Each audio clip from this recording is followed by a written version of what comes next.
Hello, guys, and welcome back to another episode of My Little Conversations. My name is Wanjiko Edna, and first and foremost, I'm really sorry.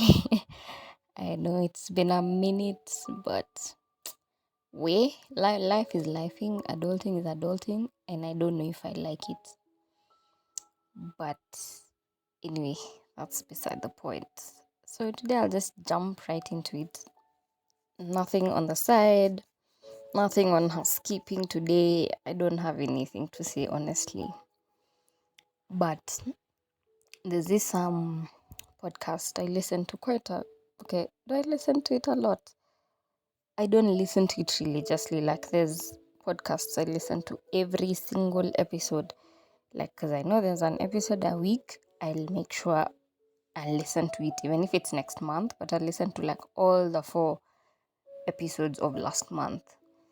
But that one is a bit different because the the podcast is called In Hindsight, but instead of hindsight, there's like a Z between D and S.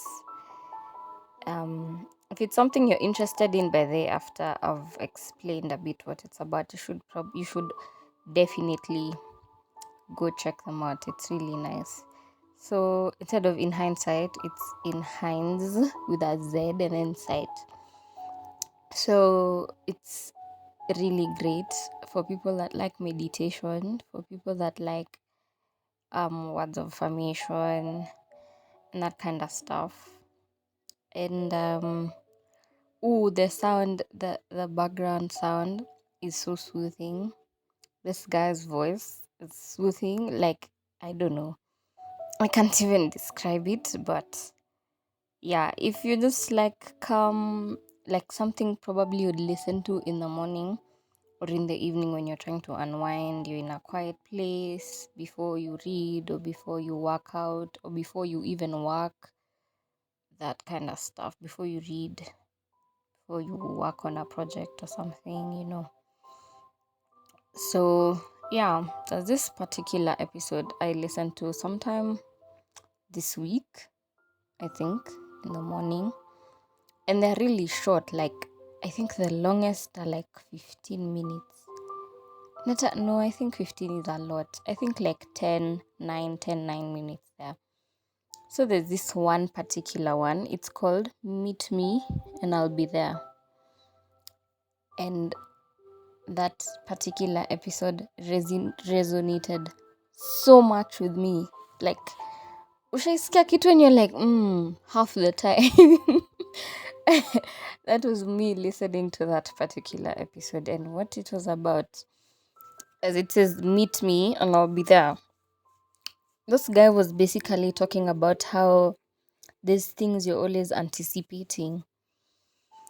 You always want to join campus, this dream school you've had. You've always wanted to do this big course. You probably want to do a master's. You're looking for the perfect boyfriend, the perfect girlfriend who'll be your partner in life.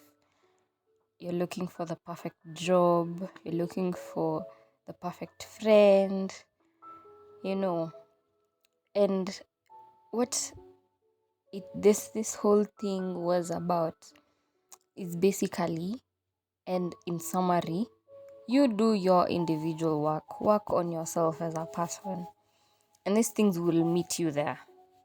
And trust, this year, in crazy ways, I have, yeah, I found myself meeting things I wanted ahead of me, and I feel like I got these things, or I met these people, or I found these certain things because I took the time and worked on myself. And I know it sounds cliche, but imagine, I do think it works. Because if you want, for example, if you want a healthy relationship, you have to both be coming from a healthy point of view. It can't be one healthy person and one toxic person, and you think the relationship is gonna be healthy. Nah, it's going to be healthy according to the toxic person, but to this one who's in a healthy space, you bringing your toxicity and your toxic energy is going to feel like it's more toxic than healthy. And I don't know if I'm making sense, but I think I do. So imagine, piece of advice, unsolicited advice. If you want a partner, a good partner, if you want a good job, a good business, a good friend, a good course in a good university or a scholarship, it could be the most random thing. Imagine, just work on yourself. On the side, of course, you're going to work towards, putting yourself in spaces to attract these things. But then, if you don't do the work, you'll never get ready for the good things that are waiting for you there. Damn, that's wise. And it made so much sense because sometime early this year, this is why I'm telling you this thing resonated so much with me. Sometime this year, early this year, I think around Feb. Yeah, it was Feb because it's a month of love, quote unquote. So we were a group of girls talking about how everyone usually has a dream man, You want a tall, dark, handsome guy who has dream money, who has dream what and what and what. And sometimes it's unrealistic, or this guy sounds like he's from a movie or from a novel or something.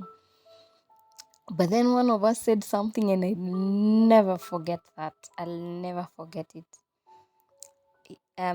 This particular babe said, "You want the perfect boyfriend, you want the perfect man, but are you the kind of person this man would be looking for?"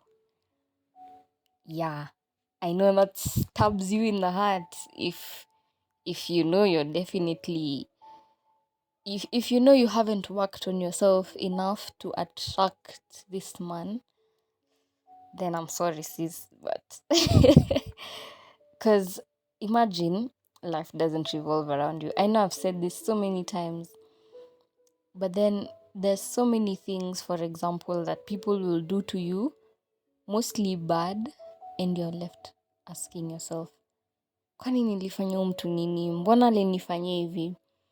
But if you dig deep enough, you'll realize this person treating you like shit is not because of you. It's a reflection of themselves.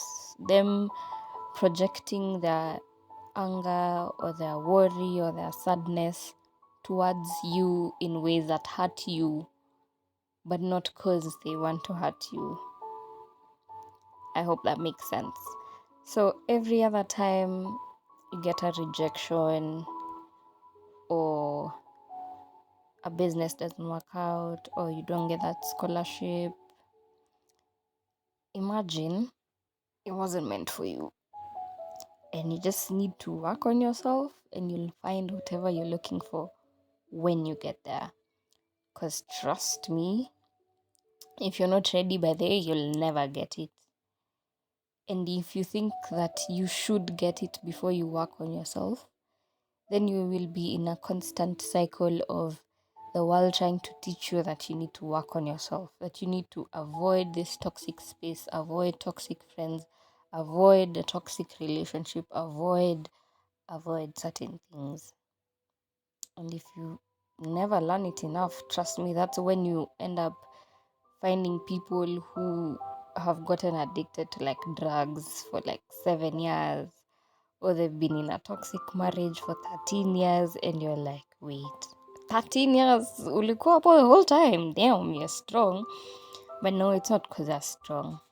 It's because life was trying to teach them you don't deserve this, because this man is beating you up or he isn't treating you right.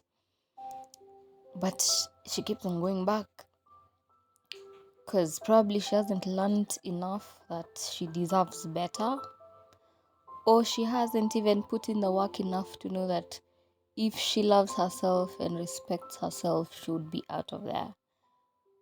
So, yeah, that applies to everything, by the way. If you don't put in the work, if you don't try on your end, like, Perfect example. There's someone who was telling me this. Achana na mambo ya dating or looking for friends.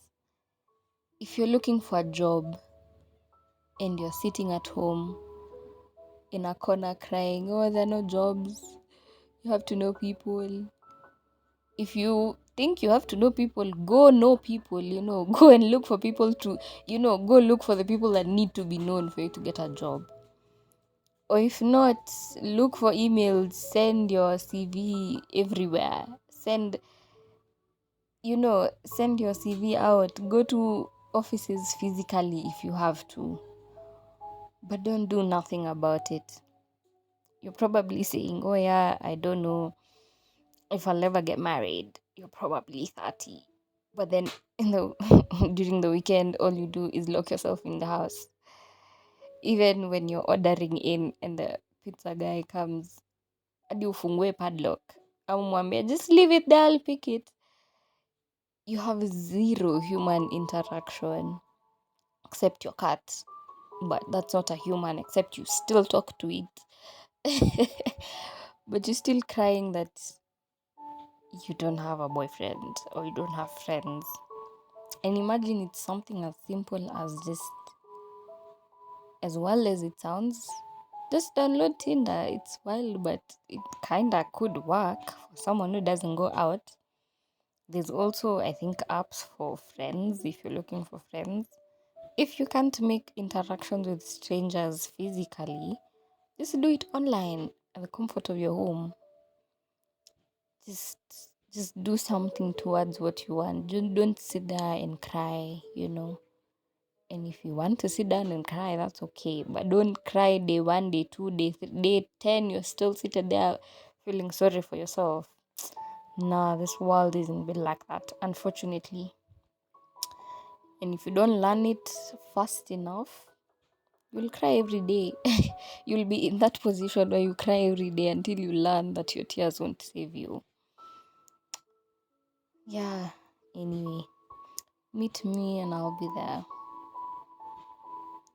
It sounds so, I don't know. It sounds cliche in a way, but trust me, I feel like it works. It has worked for me in some ways. There's things I've probably haven't yet gotten, but now I'm looking at it like, okay, what am I yet to do to get to that point?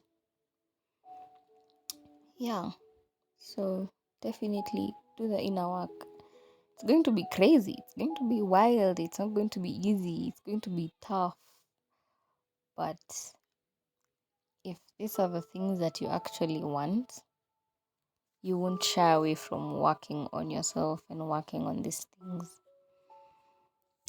Yeah, that's enough wisdom for one day. So, yeah, if you've gotten this far, thanks so much for listening to me. Again, I'm sorry it took ages for me to put out an episode again. I will try my best to do better. No promises, but because I've told you all, life is life and adulting is adulting. So anytime I can, I'll throw in an episode. But thanks so much for listening. I hope you've already followed me. Yeah. Thanks for listening again. Bye.